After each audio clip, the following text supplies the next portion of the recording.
because there's a point where it kind of gets aggressive. He says, like, you're gonna find out, like how I'll handle this. Like, and that's an attorney want to be combative with another attorney. That's not like a publicist would say those things. But one time walking in the studio and it was like a small gap and bleak beans. Everybody was in there and I was like, man, I'm telling you, man, y'all got a chance right now. Just flood it, put out a lot of music because 50 Cent is coming. Behind closed doors, reports say 50 Cent wanted to use video and statements that directly linked Jay-Z to serious actions connected to Diddy. These were not rumors or talk from the industry. The claims focused on awareness, possible involvement, and efforts to hide the truth. Later, 50 Cent confirmed that this material exists. He did not deny it or change his story. He clearly stated that he has the footage. How many victims? There was none for her. How many victims potentially do you think there could be? Thousands. Thousands.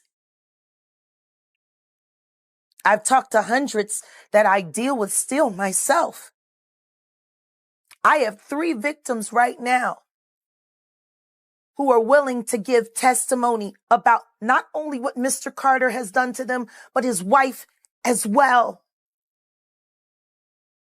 They're a nasty little couple.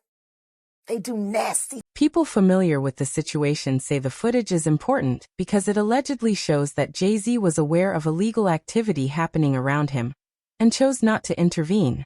Even more troubling, it suggests he may have gained from staying quiet while others were hurt. If this is proven, it goes beyond a moral issue and becomes a criminal matter. Son died because he was my son. Do what I do. Gondiel, who once worked as Diddy's bodyguard, supported these claims by saying Jay-Z and Diddy were much closer than Jay-Z's lawyers later suggested. They were not just casual friends or distant business contacts. According to him, they were close enough to know what was really happening behind the scenes. This is where the talk of prison begins. Based on these allegations, Jay-Z did not simply overlook warning signs. He is accused of knowing what was going on and choosing to stay silent. It is also claimed that people around him were paid or pressured to keep everything hidden. That moves the situation into obstruction and conspiracy territory, which can carry serious legal consequences. When Jaguar Wright began making similar claims in public interviews, those interviews were reportedly taken down very quickly. After she spoke out against Jay-Z, her son was later shot and killed, a sequence of events that drew even more attention to her allegations. Never investigate. This is who signed NDAs.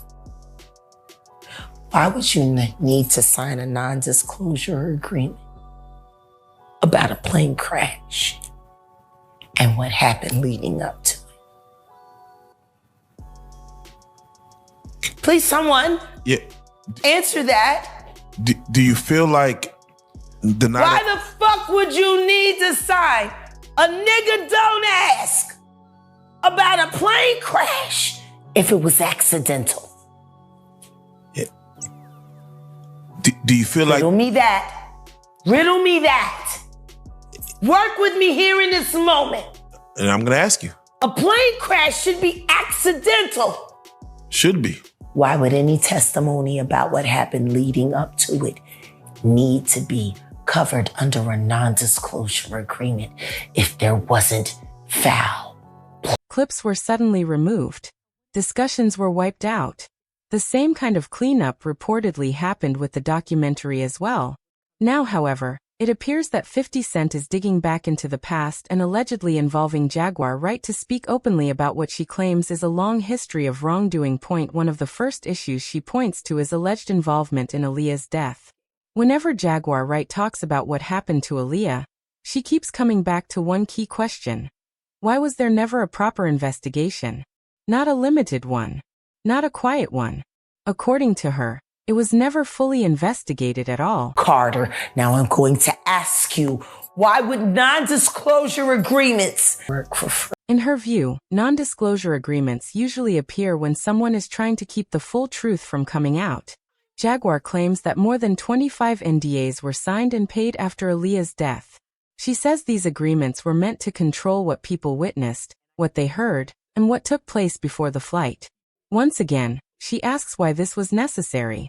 After that, she begins to connect Jay-Z to the situation. Think about this. Sean Carter is responsible for enacting Hype Williams to put Aaliyah on a faulty plane to move her out the way as punishment for rejecting him, and so he could level up Beyonce, who was struggling. Let's just say allegedly that happened. Now I want you to think about 106th and Park with Mary J. Blige. Free, who is a victim of Sean Carter. Yeah. Mary J. Blige, who is a victim of Sean Combs, are sitting there talking about the death of Aaliyah amongst each other. Think about that. You got a Diddy victim, you got a Jay-Z victim, and you got a superstar gone.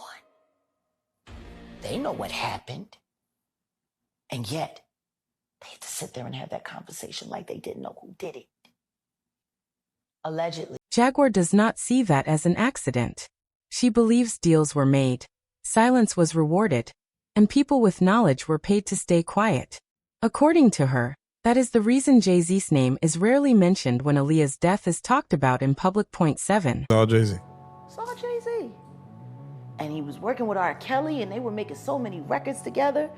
You know, they made all of those records together. They both fucked Aaliyah. They shared so much in common. You know? And then there was a falling out. Her core argument is straightforward but serious. She says that if Aaliyah's death was truly an accident, there would be no need for secrecy, legal agreements, or large payouts. She also points out that Jay-Z's career rose sharply soon after.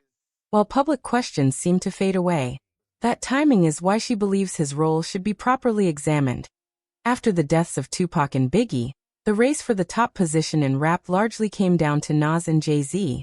According to Jaguar, once that shift happened, everything began to work in Jay-Z's favor. She claims Nas gradually lost momentum and slipped out of the spotlight, while Jay-Z continued to rise. Project after project and deal after deal, Jay-Z became the dominant name in the industry. Around that same period, Jay-Z was also working closely with R. Kelly. They released several songs together and went on tour. Jaguar says they were also both closely connected to Aaliyah. In her view, these were not separate situations. She believes they were all part of the same connected story.